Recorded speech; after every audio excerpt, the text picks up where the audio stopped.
Hey there. Something I just came to realize after contemplating things and going back and forth with some Christians a little bit about things is, the Christian doctrine is not very far different from what Satan did.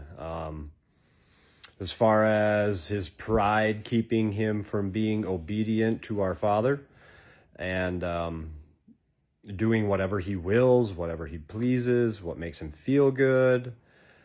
There isn't a whole lot different in what Satan does and what Christians do. All the holidays and stuff, they're all counterfeit, change the Sabbath, all these things that are unbiblical.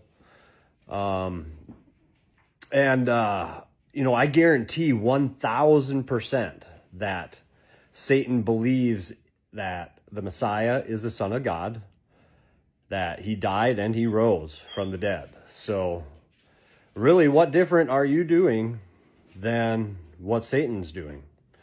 Because you're not following what the Father said.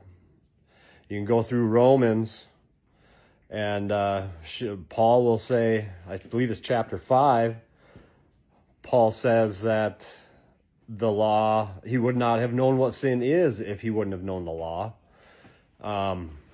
If you go through Psalms, David says many times the law is perfect and he loves the law. The only way that the law becomes death is when you don't follow it and you live for the carnal flesh.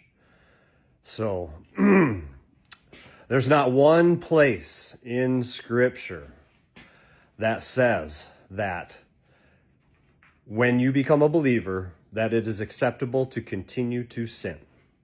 If anyone can find one place in Scripture that shows me that his disciples continued to sin, I would love to see that. A lot of people are going to come to Romans and say, oh, well, Paul said, I struggle with the things that I do not want to do and this and that. Well, that whole verse, or that whole chapter, read the whole chapter, because he is talking and explaining about how he was and how his life was before he was saved and before he started following the law. And then he talks about how the law saved him and helped him realize what he was doing in his sin. And the whole, I do things that I do not want to do, that's exactly what you're doing.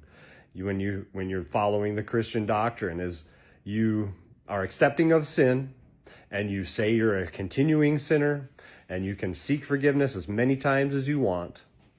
But that's not what Paul did. He turned from his ways, and he turned from his struggle. And that's what the Romans verse explains. The whole chapter is how his transition, and he died and was reborn and through his faith. So have a good day.